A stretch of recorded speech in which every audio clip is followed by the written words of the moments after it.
E aí, meus amigos, tudo bem com vocês? Vamos dar sequência aqui à nossa playlist sobre ação de improbidade administrativa. E nesse vídeo nós vamos analisar com mais profundidade os aspectos mais importantes relacionados ao procedimento da ação de improbidade. Não sai daí, que eu volto já já.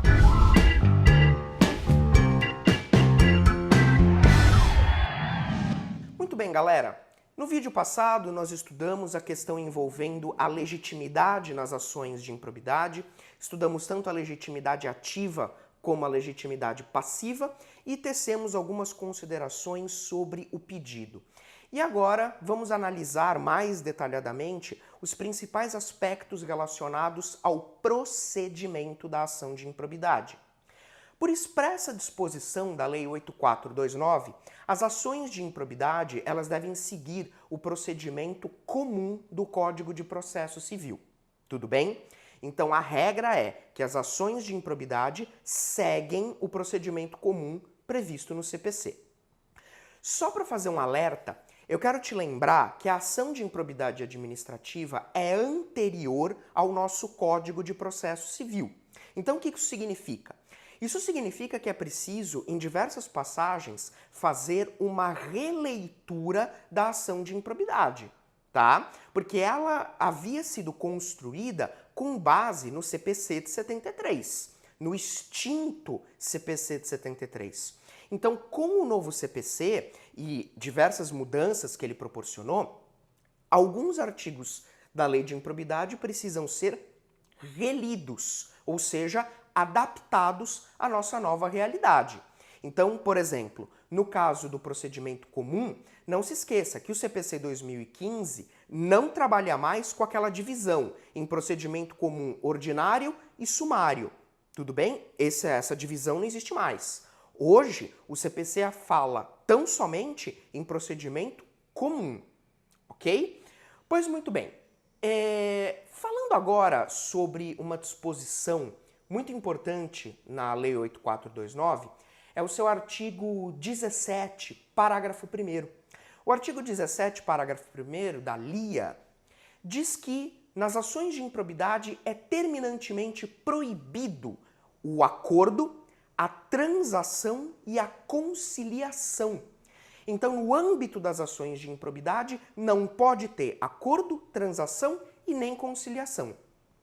Essa regra ela é muito justa, é uma regra extremamente correta, porque quando nós estamos lidando com as ações de improbidade, nós estamos lidando com interesse público, estamos lidando com patrimônio público. Então, via de regra, nós estamos lidando com direitos indisponíveis. Por isso que não se admite nem acordo, nem transação e nem conciliação. Contudo, o Ministério Público Federal, por meio da sua 5ª Câmara de Coordenação e Revisão, firmou entendimento de que é possível você aplicar na lei de improbidade os efeitos da colaboração premiada e do acordo de leniência. Tudo isso para aplicar nas ações de improbidade. Então, em que pese essa expressa determinação do artigo 17, parágrafo 1º, o MPF entende que é possível você aplicar nas ações de improbidade a colaboração premiada, hoje tão famosa, né? Colaboração premiada, e o acordo de leniência. E aqui em São Paulo, o Ministério Público Estadual também segue esse entendimento. O MP de São Paulo encampou esse entendimento que começou aí com a 5ª Câmara de Coordenação e Revisão do MPF. Tá bom? Que mais que nós temos para falar sobre ação de improbidade? Veja, nas ações de improbidade, nós temos uma fase preliminar. Como assim, professor, fase preliminar? Quando a lei de improbidade foi feita, ela se inspirou no nosso Código de Processo Penal, mais especificamente nos crimes praticados contra, melhor dizendo, funcionários públicos. E nos crimes contra os funcionários públicos, né, contidos lá no Código de Processo Penal, existe essa fase preliminar. Então a lei de improbidade meio que copiou o Código de Processo Penal nessa parte. E aí, como é que funciona, né, aqui para nós? Funciona da seguinte maneira.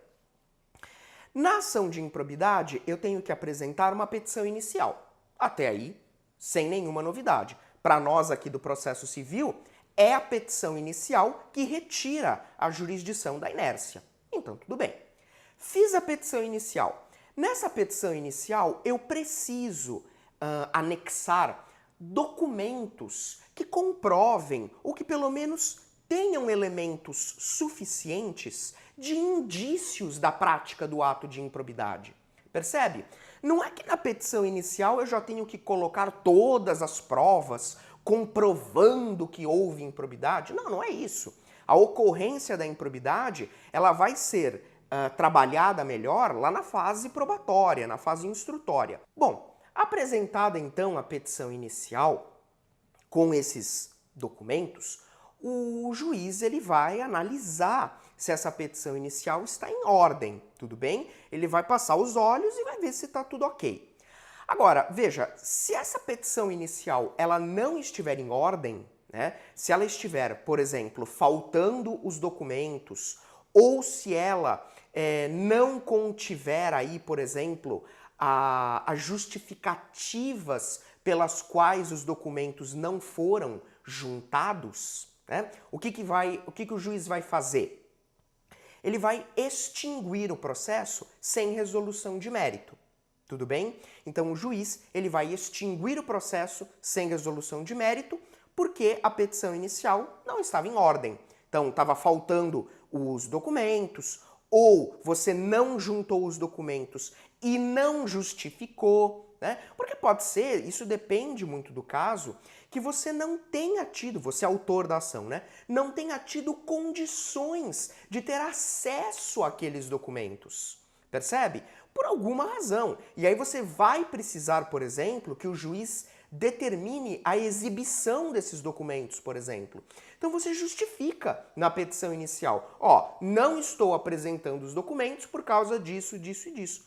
E beleza. Agora, se não apresenta os documentos e não justifica, o juiz extingue sem resolução de mérito. Ok? Maravilha. Professor, e se a petição inicial ela estiver ok, se ela estiver de acordo, o que o juiz vai mandar fazer? O juiz vai mandar notificar o requerido.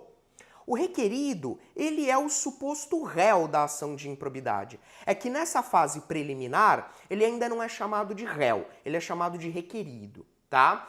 Então o juiz manda notificar o requerido para que no prazo de 15 dias ele apresente uma manifestação. Então é isso mesmo. Então o juiz manda notificar para em 15 dias o requerido apresentar uma manifestação. É interessante, meus amigos, porque essa manifestação ela vai tentar convencer o juiz a não deixar o processo continuar. Então essa manifestação ela serve para o requerido tentar convencer o juiz de que não existe ato de improbidade administrativa e que o processo precisa ser extinto. Tudo bem? Agora, veja bem, o requerido apresenta a sua manifestação em 15 dias. Beleza, o juiz recebeu essa manifestação. E agora, a partir do recebimento da manifestação, o juiz tem o prazo de 30 dias para tomar uma das seguintes providências que eu vou explicar para você agora. Vem comigo para a tela. Então, o juiz, depois de receber a manifestação, ele vai ter que tomar uma dessas providências, ele vai ter que tomar uma dessas posturas que eu vou explicar para vocês. Isso no prazo de 30 dias a contar 30 dias a contar do recebimento da manifestação. Tudo bem? Então, primeira possibilidade. O juiz verifica que inexiste improbidade administrativa. Inexiste ato de improbidade administrativa. E aí, professor, se o juiz verifica que inexiste ato de improbidade administrativa, aí, meus amigos, a saída vai ser extinção do processo. Tudo bem? Então, quanto à primeira possibilidade, inexiste ato de improbidade administrativa. O requerido, na sua manifestação, conseguiu mostrar para o juiz que não tem ato de improbidade. O que o juiz faz? Extingue a ação. Só que toma cuidado, por quê? Porque essa extinção do processo, ela será com resolução de mérito. Tudo bem? Com resolução de mérito. Segunda possibilidade. Segunda possibilidade. Será a improcedência da ação. Improcedência da ação. A ação é improcedente. Professor, improcedente? Como assim? No caso de improcedência, sabe o que aconteceu? Até existe um ato, né? Até existe uma conduta, mas ela não é caracterizada como improbidade administrativa.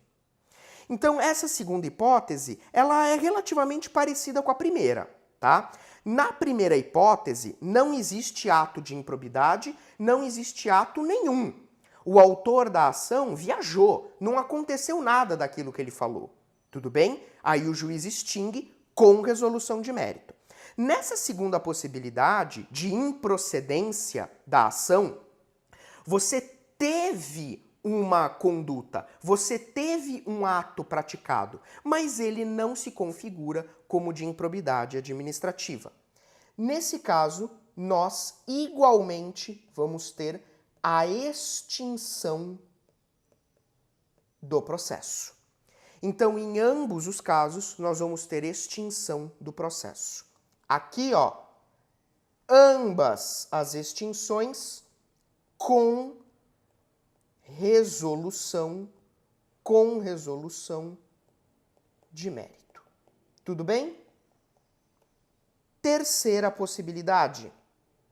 Terceira possibilidade é a chamada inadequação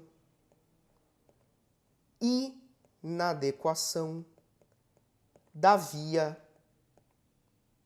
eleita. Inadequação da via eleita. Professor, essa inadequação da via eleita, né? Eu acho que já ouvi falar dela. Pois é, meus amigos. De fato, você já deve ter ouvido falar dessa inadequação da via eleita, principalmente se você assistiu à nossa playlist sobre teoria geral da ação. Quando a lei de improbidade fala em inadequação da via eleita, na verdade, o texto legal disse menos do que queria, porque inadequação da via eleita é falta de condição da ação. Você se recorda que nós temos duas condições da ação: a legitimidade e o interesse de agir. O interesse de agir, ele se bifurca em necessidade e adequação.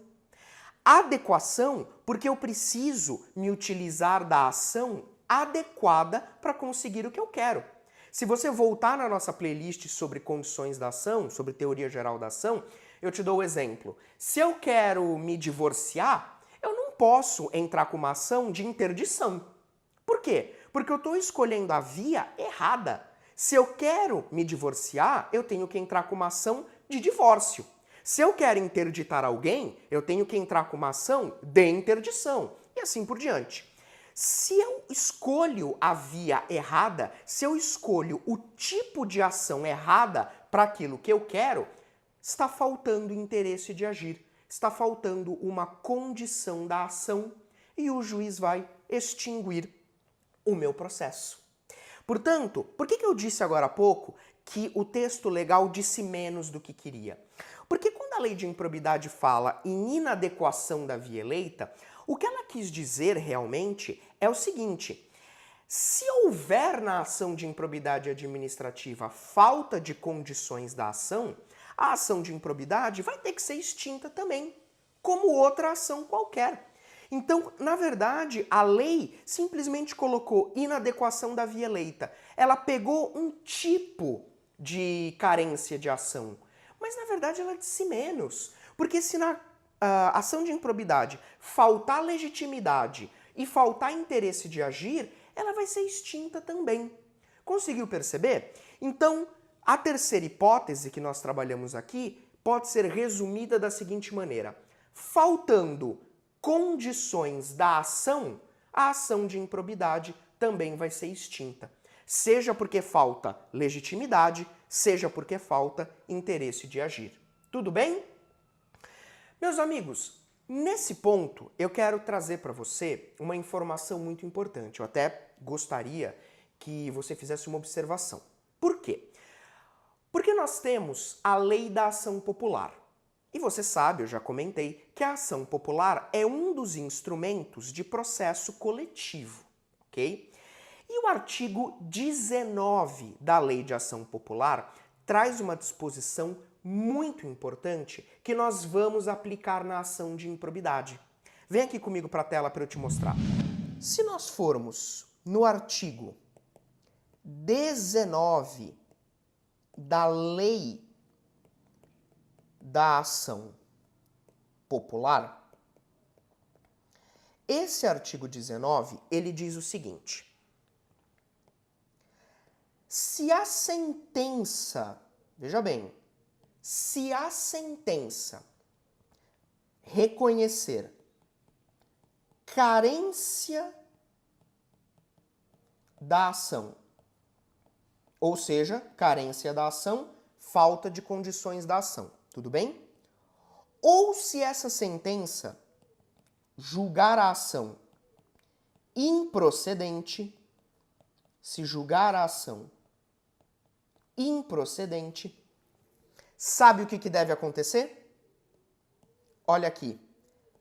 Essa sentença deverá ser objeto de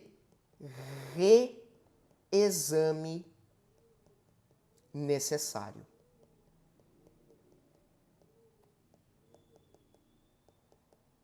Tudo bem? Isso é uma aplicação do artigo 19 da Ação Popular, que na verdade consiste numa aplicação de uma regra do microsistema de processo coletivo. Se na ação de improbidade administrativa a sentença decidir pela carência da ação ou se a sentença julgar improcedente, obrigatoriamente essa sentença tem que ser objeto de reexame necessário. Você lembra o que é o reexame necessário? O reexame necessário, na verdade, funciona da seguinte maneira: para a ação, aliás, melhor dizendo, para a sentença produzir os seus efeitos, ela tem que ser confirmada pelo tribunal. Isso em alguns casos, né? Alguns casos previstos pela lei, como é o caso do artigo 19 da Ação Popular. Então, se a sentença, ela extingue o processo por carência da ação ou julga o processo improcedente, essa sentença tem que ser objeto de reexame necessário. Ela, obrigatoriamente, tem que ir para o tribunal confirmar a sentença do juiz. Só aí que ela vai produzir os seus efeitos. Perceba que reexame necessário não é recurso. Eu não estou falando aqui de recurso, nenhuma das partes recorreu. Tudo bem? É que, por uma expressa previsão legal, a sentença do juiz obrigatoriamente tem que ser confirmada pelo tribunal.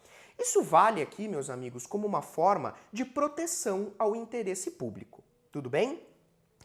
Agora, professor, entendi. Então veja, vamos sistematizar. Apresentei a petição inicial, a minha petição inicial estava em ordem.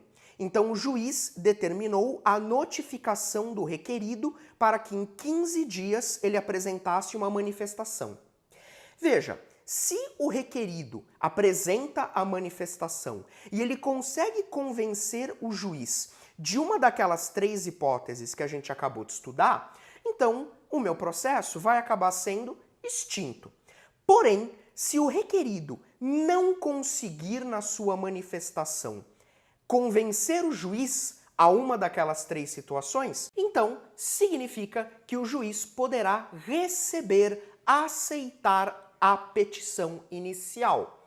E aí, o juiz aceitando a petição inicial, ele vai determinar prazo, vai abrir o prazo para que agora, efetivamente, o requerido, que passa a ser réu, apresente a sua contestação. Tudo bem? Então, recapitulando.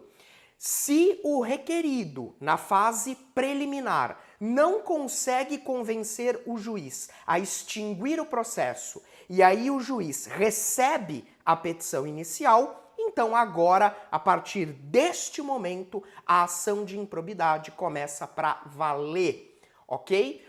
O juiz dá prazo para o réu contestar a ação e a partir de agora, meus amigos, a gente segue todas as regras do procedimento comum lá do CPC. Na verdade, se você parar para analisar, a grande sacada, né, o que faz a ação de improbidade ter um procedimento especial é exatamente essa fase preliminar que a gente acabou de estudar. Porque depois que termina essa fase preliminar, a ação passa a seguir o procedimento comum. Tudo bem? Com todas as regras lá do CPC. Então vai apresentar a contestação, depois vai haver saneamento do processo, produção de prova, sentença, enfim. Tudo bem? E uma última informação para a gente concluir esse vídeo, meus amigos, é o seguinte. O artigo 17, parágrafo 10 da Lei de Improbidade prevê que, da decisão do juiz que recebe a petição inicial, cabe agravo de instrumento. Então, atenção, porque a Lei de Improbidade Administrativa, ela prevê no artigo 17, parágrafo 10, uma outra hipótese de agravo de instrumento, fora das hipóteses tradicionais lá do artigo 1015 do CPC. Tudo bem?